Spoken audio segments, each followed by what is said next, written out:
Dear friends, स्वागत है आपका फिर से मेरी एक और नई वीडियो में। आज की इस वीडियो में हम फिर से बात करने वाले हैं नन बजाज की वेल्डिंग मशीन के बारे में। कुछ साल पहले मैंने इसका वीडियो अपलोड किया था एंड आप लोगों को इसकी वेल्डिंग का भी दिखाया था। तो बहुत सारे कमेंट आ गए थे कि ये मशीन कैसी है, चलने में कैसी है, क्वालिटी कैसी है, लेनी चाहिए कि नहीं। आज की इस वीडियो में मैं आपको वो कवर करके दूंगा कि कौन सी चीज़ें इसमें अच्छी है एंड कौन सी चीज़ें इसमें अच्छी नहीं है। सबसे पहले ये इनपुट वायर जो है उसकी क्वालिटी अच्छी है। कुछ ये जो वेल्डिंग केबल है, ये जो वेल्डिंग क्लैंप है, उसकी क्वालिटी कुछ ख़ास नहीं है। ये आप खुद देख सकते हो कि इसकी हालत क्या हो गई 3 साल के बाद। एंड ये जो कनेक्टर है इसकी क्वालिटी बहुत अच्छी है। कनेक्टर में आज तक कोई भी प्रॉब्लम नहीं आई। मैं ये शौकिया तौर पर वेल्डिंग मशीन यूज़ करता हूँ, तो मैंने बहुत सारे प्रोजेक्ट इस पर किए हुए हैं, तो मैं आपको इसके बारे में पूरी जानकारी दे सकता हूँ। ये इसका ये जो केबल आप देख पा रहे हो, आपको लगता होगा कि ये कॉपर की है, पर ये कॉपर की नहीं, बिल्कुल एल्युमिनियम की है। ये जो इलेक्ट्रोड होल्डर है वो इतने सालों में ढीला पड़ गया एंड जब मैं इस पर इलेक्ट्रोड लगाता हूँ तो इलेक्ट्रोड हिलता रहता है एंड वेल्डिंग रॉड जो है, वेल्डिंग इलेक्ट्रोड जो है वो बार बार वर्क पीस पर चिपक जाता है हिलने की वजह से। तो मैंने इसका जो पॉजिटिव केबल है वो नया लिया है, इलेक्ट्रोड होल्डर भी नया लिया है। तो मैं आपको वो इलेक्ट्रोड होल्डर भी दिखाने वाला हूँ इसी वीडियो में, उसकी क्वालिटी कैसी है जो मैंने मार्केट से, ऑफलाइन मार्केट से लिया है। एंड जो वायर मैंने, केबल मैंने ख़रीदी, उसकी भी क्वालिटी मैं आपको दिखाऊँगा।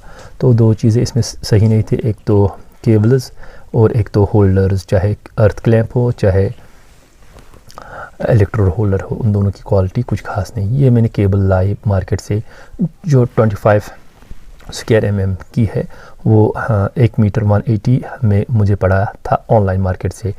इंडियन कंपनी की है एंड इसकी क्वालिटी जो है वो बिल्कुल बढ़िया क्वालिटी की है, गर्म नहीं होती है।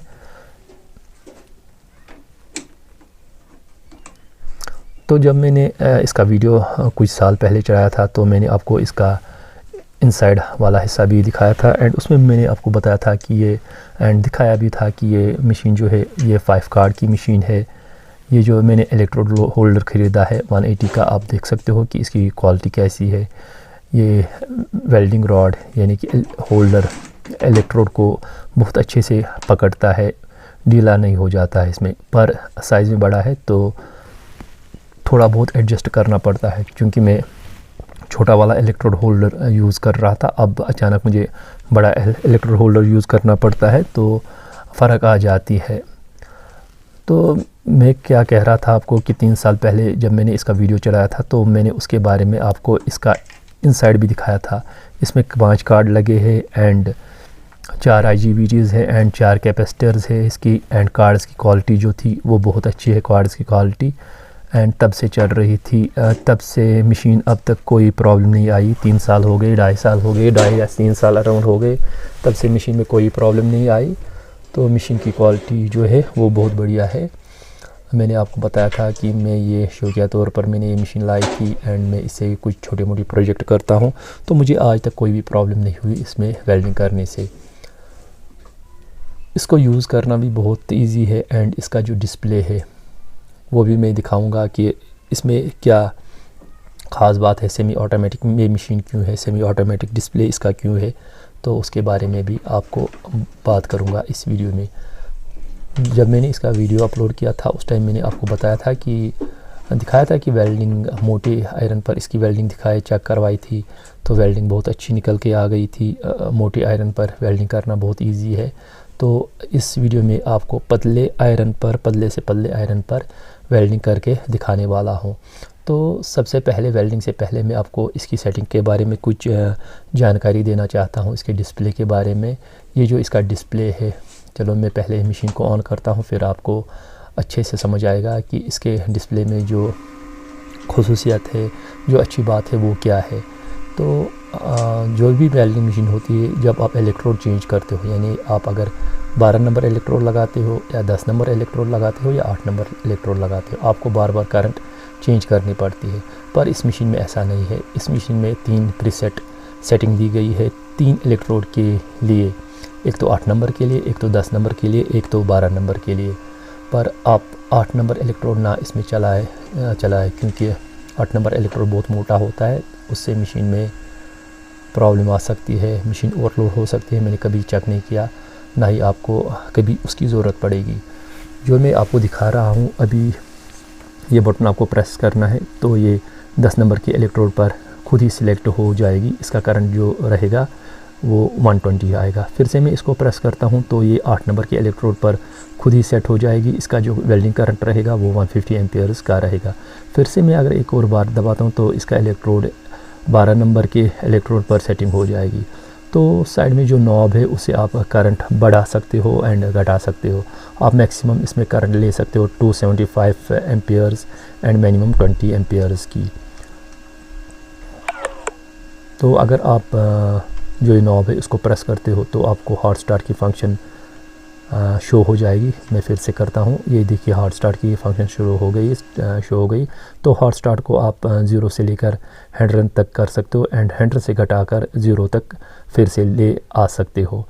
एंड अगर एक और बार आप इसको प्रेस करोगे इस नॉब को, ये देखिए आप, मैंने एक और बार प्रेस किया इसको तो फोर्स की सेटिंग आ गई। फोर्स को भी आप 0 से लेकर 100 तक ले आ सकते हो एंड 100 से लेकर 0 तक घटा सकते हो।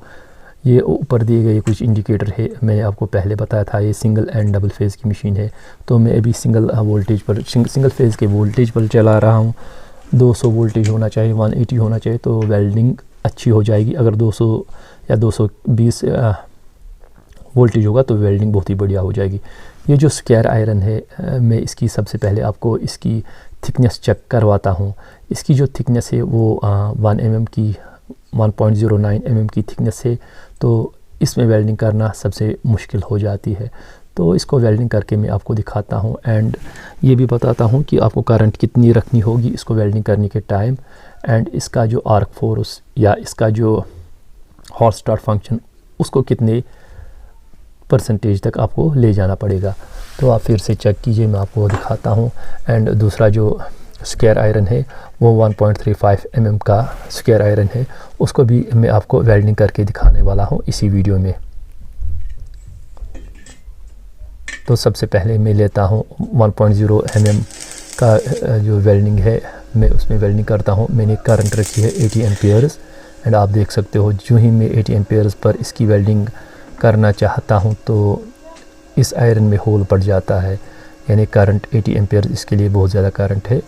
80 एम्पियर्स पर आप 1 mm आयरन की वेल्डिंग नहीं कर पाओगे।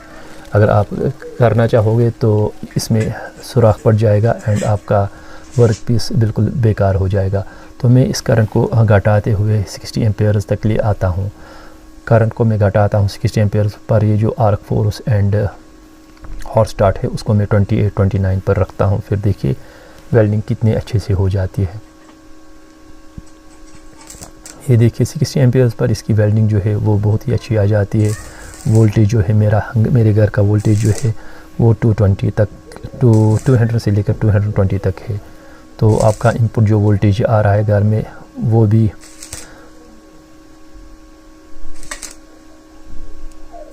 भी ठीक ठाक होना चाहिए, फिर आप इसमें अच्छे से वेल्डिंग कर पाओगे।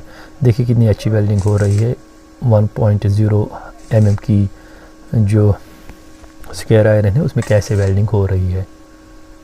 जैसे मैं कर रहा हूँ, पहले एक मार रहा हूँ, फिर थोड़ा सा रुकता हूँ, आयरन को थोड़ा सा ठंडा होने देता हूँ।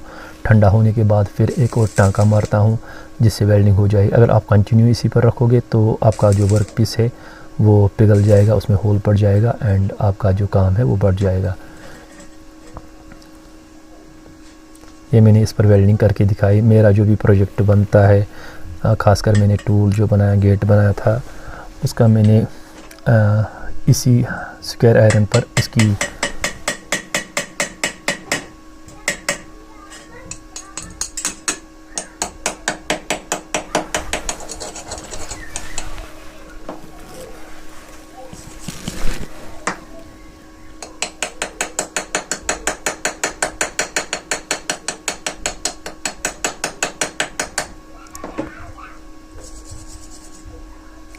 वेल्डिंग बहुत अच्छी आ गई। एंड चूँकि ये इसकी थिकनेस 1 mm की है, तो वेल्डिंग का जो पावर है वो 1 mm के लिए ठीक ठाक है, बहुत ही बढ़िया पावर है इसमें 1 mm के लिए। तो अब मैं इसको जोड़ के दिखाऊंगा। ये जो मैंने आपको पहले ही चेक करवाया था, ये 1.35 mm का जो रॉड है, जो स्क्वायर आयरन है, उसको वेल्डिंग करके मैं दिखाता हूँ आपको। जब भी आप पतले लोहे में वेल्डिंग करो तो ऐसे ही छोटे छोटे टाँके मारकर आप वेल्डिंग करो। अगर आप कंटिन्यू इसमें करते रहोगे तो आपका जो पल्ला आयरन है वो उसमें सुराख पड़ जाएगा और हीटिंग की वजह से